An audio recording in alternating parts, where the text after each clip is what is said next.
ici en ce moment où je suis à La Réunion, c'est beau, c'est incroyable. C'est incroyable. Je retrouve des gens que j'avais plus revus depuis plus de 40 ans. Je retrouve des sens. Je retrouve beaucoup de choses. Et d'autant plus que je reviens de Madagascar, tu vois, moi. Alors moi qui suis à moitié de Mada, à moitié de La Réunion, et en même temps, parce que c'est à l'âge de 13 ans que je suis parti en France. J'ai quitté ici. Moi, je suis un enfant de la DAS. Moi, je parle avec toi, moi, hein, d'accord? La direction d'action sanitaire et sociale. Par le fait que, quand je suis arrivé à l'île de La Réunion à mon enfance, toute petite enfance, j'avais 6 ans, c'est dû au fait que mon pays de naissance à Madagascar a vécu une révolution et ma mère a eu peur. Elle est venue chez l'île de La Réunion, son pays de naissance. En arrivant ici, à l'époque, dans les années 60, on nous appelait les bâtards. Parce que ma mère blanche, blonde, aux yeux bleus, et moi, mon père black. Betsim Sarak de Madagascar. Betsim Sarak de Madagascar, c'est une ethnie. En français, on traduit Betsim Sarak, ça veut dire ceux qui ne se séparent jamais. Voilà le truc. Ma maman m'a amené ici, j'avais 6 ans, accompagné d'un frère cadet, 5 ans. Tous les deux. Ma mère est arrivée ici, elle a subi ce métissage. Le regard des autres. Le regard, les reproches, les critiques, les rejets. Du coup, ma mère s'est remariée avec un monsieur blanc. Au moins, elle a regagné la cote. Elle a eu le statut. Elle a eu la cote. Mais nous, les enfants, on a subi tout ça, les conséquences. Donc, du coup, on s'est retrouvés. Affreux. Direction d'action sanitaire et sociale. À l'époque, on nous considérait des enfants difficiles. Non, nous étions des enfants en difficulté, moi. Il y a une nuance quand même. Hein? Et là, je dis merci à Jah. Je ne dis pas merci à un nom, je ne connais pas, je ne suis pas religieux, moi. Je crois il y a un pouvoir, man. Il y a une étincelle, il y a un regard, il y a quelque chose de bienveillant. Oui, c'est vrai. Et voilà. Donc, j'ai vécu mon adolescence jusqu'à devenir papa dans la région, depuis Beauvais, l'Oise, jusqu'à passant par Paris, Sarcelles. À Toulouse, je suis devenu papa. Après avoir été quelques années à Castres, j'étais engagé militaire, tu vois, dans les paras. Et que des engagés, il n'y a pas de volontaires là. Voilà, donc ensuite, man, eh bien, voilà, vécu tout ça, pas de soucis, man. Moi, ça me donne le plus de force. Lorsqu'on me ouf. Et voilà, un beau jour, je rencontre un monsieur qui m'appelle au téléphone, qui me dit, je suis ton père. Moi, je suis déjà papa là-bas, je suis dans la Creuse, là, tu vois. Je faisais une formation en électricité. Et là, ce monsieur-là, il vient me voir, tu vois. Je vois un beau monsieur black. Ouf. Ensuite, Madagascar. Madagascar, arrivé à La Réunion. Voilà, tu m'as demandé pourquoi je suis à l'île de La Réunion. Et à l'île de La Réunion, si tu veux, man, c'est pour moi, elle s'appelle l'île de La Réunion. Quand j'arrive ici, je vois la solidarité des gens. Des gens qu'on ne s'est plus revus depuis plus de 30 ans, man. Ces gens-là, ils viennent. C'est eux qui me disent, Papela, bienvenue, tu es chez toi ici. Et là, je peux me permettre, ouf, de te sentir d'aller au but de mon... De trouver même ton but, parce que ton but, il est peut-être là, c'était de retrouver ça, de la fraternité, ouais. Les gens qui croient en toi. Ouais. Et de enfin finaliser...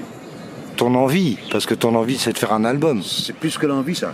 Ouais. Tu vas nous en parler, d'ailleurs. Mon devoir. Tu vas nous en parler. Ouais, mon devoir. Alors, il y a 20 ans, tu faisais bien sûr de la musique, tu avais fait ton album, tu as eu ton petit moment et c'était super, quoi. Là, tu reviens, en fait. Tu reviens avec de l'expérience de vie. Tu reviens sur ton rocher. Tu connais bien la métropole. Donc, tu as probablement plein de choses à raconter, quoi. Je sais pas si c'est pour raconter seulement. Bah, c'est pas dans tes chansons, c'est quoi? Tu parles, je sais pas. M'exprimer sur ce que je trouve, par exemple, d'égal ou pas égal, les injustices, on se dit, on est dans un monde où la technologie, waouh, Mais là où je ne comprends pas, c'est qu'en fait, la technologie, tout ça, nous emmène dans des embrouilles où on ne comprend plus rien. Je vois des humains qui sont en difficulté majeure. Et voilà, je parle de ça dans mes choses. Je parle des injustices, quelles que soient, sociales ou raciales ou autres. Moi qui suis un métis, tu vois, un métis 50-50 man. Que ce soit de culture, ou de couleur, ou de classe sociale, ou religieux, tout ce que tu veux, je suis un métis même là-dedans. Mais tu sais qu'on est tous un peu des mélanges. Hein. Oui. Il n'y a jamais de Gaulois de pure souche. Je veux dire le jamais... vécu de ça. Oui, toi tu as subi aussi. Tous les jours de ça. Oui, tu as subi, oui. Tu vois Ça veut dire que c'est explosif, quoi. Tu vois c'est beau aussi en même temps. Ouais. Parce que je suis privilégié dans ce sens, parce que ça me permet d'avoir cette compréhension, d'ailleurs, ce regard. La réalité, oui, tout à fait. Voir tout ça, tu vois. Ça, c'est beau. Oui, si tu arrives à faire la part des choses. Pas, les personnes ne peuvent pas, à la rigueur, ne peuvent pas être hypocrites devant moi, parce que quand ils commencent à entendre les paroles, ils savent que, voilà, en fait, que le monde, c'est un. Donc moi, je parle un peu dans ce un. Forcément, même celui qui arrive avec une fausse cravate, tu vois, il va se sentir visé, il va partir. Mais celui qui est avec un bon cœur, même s'il a une cravate, il va rester là. Tu comprends ce que je veux dire? Yes, I, man. Yes, I. Ok, alors parle-nous un peu de musique. Ouais. Comment ça t'est venu? Pourquoi ça t'a sauvé? Pourquoi t'as aimé ça tout de suite? En fait, sauvé, je sais pas si c'est le terme, hein, mais en tout cas, j'adore ce que tu dis, parce que tu ressens ça, hein. Ouais. Mais... la réponse, là, au départ, là, tu vois, je pense même pas musique. Tu comprends, man? Elle est venue naturellement, ouais. Peut-être. C'est un truc qui vient comme ça. Les rencontres. Qui font que ça prend la vie dans la vie, dans la vie, dans la vie. Tu vois? C'est comme respirer, par exemple. Hein? D'accord? C'est ça. Ça devient une nécessité. Oui. Ben oui. Et ça permet aussi... tu sais, ça, c'est une thérapie. Ouais. Donc, imaginons un seul instant que dans une société, tu n'as même plus un seul son de musique. Tu n'as plus rien. Les gens deviennent fous. C'est pour ça que ça doit être dur pour les sourds. Mais les sourds, ils ont leur musique, man. Ah. Après, j'ai compris ce que tu veux dire. Oui, ces sourds-là, ils n'entendront jamais les sourds dont tu fais allusion. Hier et demain, ce sont 2 jours qui ne changeront jamais dans l'année. Ah ouais. Il y a lundi, mardi, ça change. Après lundi, c'est mardi. Mais hier et demain, c'est tous les jours.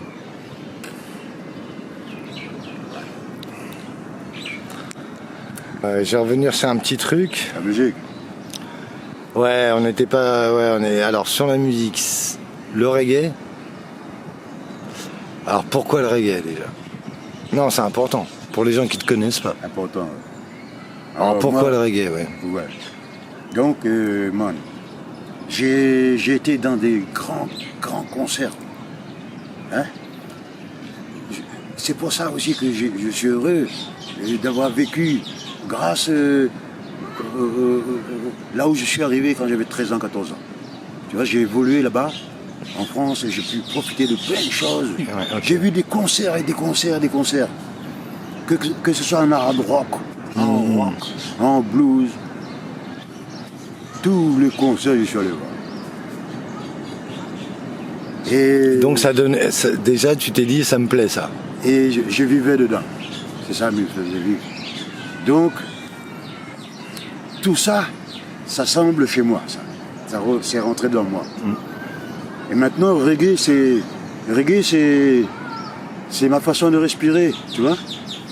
C'est ma façon de respirer. Et ensuite, tout est dedans. Hein. On entend de la musique qui vient de l'Europe, on entend le son qui arrive d'ailleurs, qui arrive de partout, tu vois.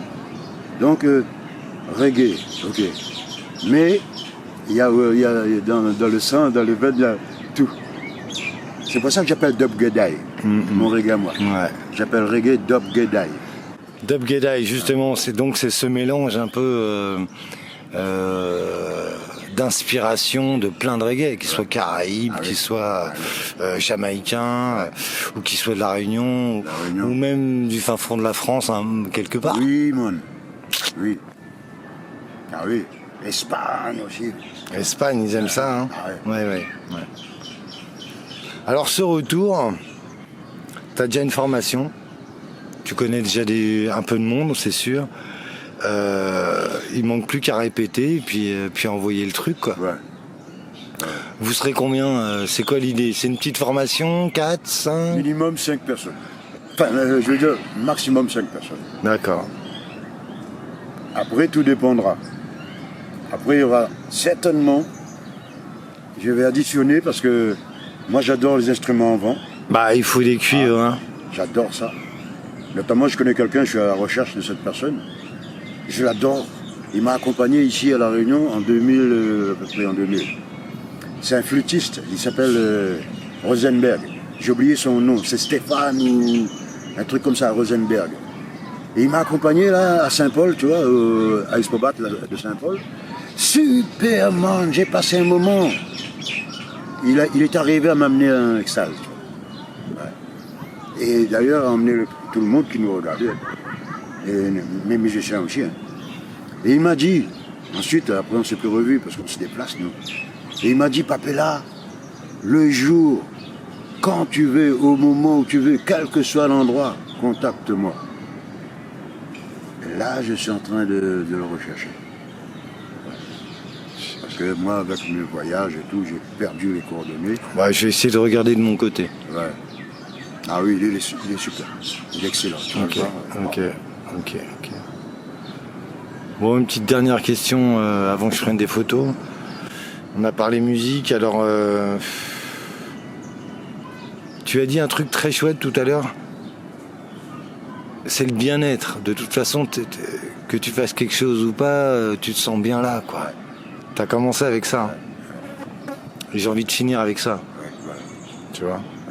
Bon, mais moi, j'espère te retrouver très vite. Et on y croit à fond et à bientôt, alors. Yes, man.